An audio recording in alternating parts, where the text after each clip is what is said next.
ಜಮ್ಮು ಕಾಶ್ಮೀರದಲ್ಲಿ ಉಗ್ರರ ಬೇಟೆ ಮುಂದುವರಿತಾ ಇದೆ.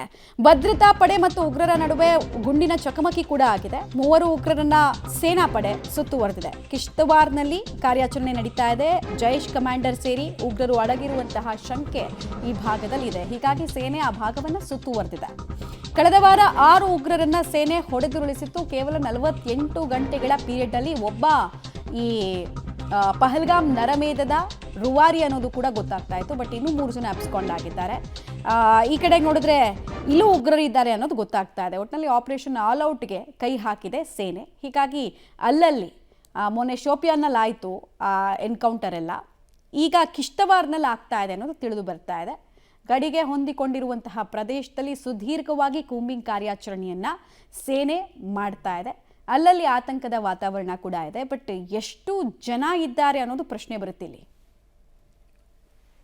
ಡೀಟೇಲ್ಸ್ ಕೊಡ್ತಾರೆ, ನೇರ ಸಂಪರ್ಕದಲ್ಲಿ ಜಾಯಿನ್ ಆಗ್ತಾ ಇದ್ದಾರೆ ಶಬೀರ್. ಅಮಾನುಷ ಹತ್ಯಾಕಾಂಡಕ್ಕೆ ಇಂದಿಗೆ ಒಂದು ತಿಂಗಳು. ಇನ್ನೊಂದು ಕಡೆಗೆ ಜಮ್ಮು ಕಾಶ್ಮೀರದಲ್ಲಿ ಆಪರೇಷನ್ ಆಲ್ ಔಟ್ ಹೆಂಗ್ ನಡೀತಾ ಇದೆ ಅಂತ.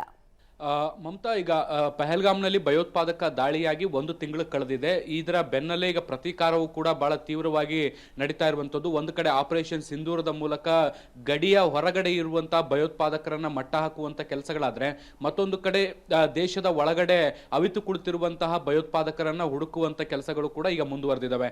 ಈ ಹಿಂದೆ ಏನು ಶೋಪಿಯಾನ್ ಮತ್ತೆ ಪುಲ್ವಾಮಾದಲ್ಲಿರುವಂತಹ ಭಯೋತ್ಪಾದಕರನ್ನ ಹುಡುಕಿ ಎಡೆಮುರಿ ಕಟ್ಟುವಂತ ಕೆಲಸಗಳಾಗಿತ್ತು. ಈಗ ಸಿಂಗಪೋರಾ ಅನ್ನುವಂತ ಒಂದು ಗುಡ್ಡಗಾಡು ಪ್ರದೇಶದಲ್ಲೂ ಕೂಡ 3 ರಿಂದ 4 ಜನ ಜೈಷೆ ಮೊಹಮ್ಮದ್ಗೆ ಸೇರಿದಂತ ಭಯೋತ್ಪಾದಕರು ಇದ್ದಾರೆ ಅನ್ನುವಂತ ಮಾಹಿತಿಗಳು ಲಭ್ಯ ಆಗಿತ್ತು. ಈ ಮಾಹಿತಿಗಳ ಆಧಾರದ ಮೇಲೆ ಈಗ ಭದ್ರತಾ ಪಡೆಗಳು ಇಡೀ ಪ್ರದೇಶವನ್ನ ಸುತ್ತುವರೆದಿದ್ದಾರೆ. ಅವ್ರನ್ನ ಬಂಧಿಸಬೇಕು ಅಂತ ಹೋದಂತ ಸಂದರ್ಭದಲ್ಲಿ ಗುಂಡಿನ ಚಕಮಕಿ ಕೂಡ ನಡೀತಾ ಇದೆ.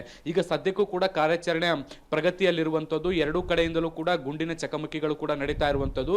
ಈ ಹಿನ್ನೆಲೆಯಲ್ಲಿ ಹೆಚ್ಚುವರಿ ಭದ್ರತಾ ತಂಡಗಳನ್ನು ಕೂಡ ಈಗ ಸ್ಥಳಕ್ಕೆ ಏನು ಕಳಿಸ್ಕೊಡ್ಲಾಗಿರುವಂತದ್ದು. ಈಗ ಹೆಚ್ಚುವರಿ ಭದ್ರತಾ ತಂಡಗಳು ಕೂಡ ಸ್ಥಳಕ್ಕೆ ತೆರಳುತ್ತಾ ಇದೆ. ಇನ್ನೇನು ಸ್ವಲ್ಪ ಹೊತ್ತಿನಲ್ಲೇ ಮತ್ತಷ್ಟು ಹೆಚ್ಚಿನ ಭದ್ರತೆಯೊಂದಿಗೆ ಈ ಒಂದು ಭಯೋತ್ಪಾದಕರನ್ನ ಸೆರೆ ಹಿಡಿಯುವಂತ ಪ್ರಯತ್ನಗಳನ್ನ ಮಾಡಲಾಗುತ್ತೆ. ಒಂದು ವೇಳೆ ಗುಂಡಿನ ದಾಳಿ ಹೆಚ್ಚಾದಂತ ಸಂದರ್ಭದಲ್ಲಿ ಈ ಹಿಂದೆ 6 ಉಗ್ರರನ್ನ ಎನ್ಕೌಂಟರ್ ಮಾಡದಂತೆ ಇವರನ್ನು ಕೂಡ ಎನ್ಕೌಂಟರ್ ಮಾಡುವಂತ ಸಾಧ್ಯತೆಗಳನ್ನು ಕೂಡ ನಿರೀಕ್ಷೆ ಮಾಡಬಹುದು. 3 ರಿಂದ 4 ಜನ ಅಂತ ಹೇಳಲಾಗ್ತಾ ಇರುವಂತದ್ದು. ಇನ್ನೇನು ಸ್ವಲ್ಪ ಹೊತ್ತಿನಲ್ಲೇ ಇದಕ್ಕೆ ಸಂಬಂಧಪಟ್ಟಂತೆ ಮತ್ತಷ್ಟು ಮಾಹಿತಿಗಳು ಅಪ್ಡೇಟ್ ಆಗುವಂತ ಸಾಧ್ಯತೆಗಳಿದಾವೆ ಮಮತಾ. ಓಕೆ.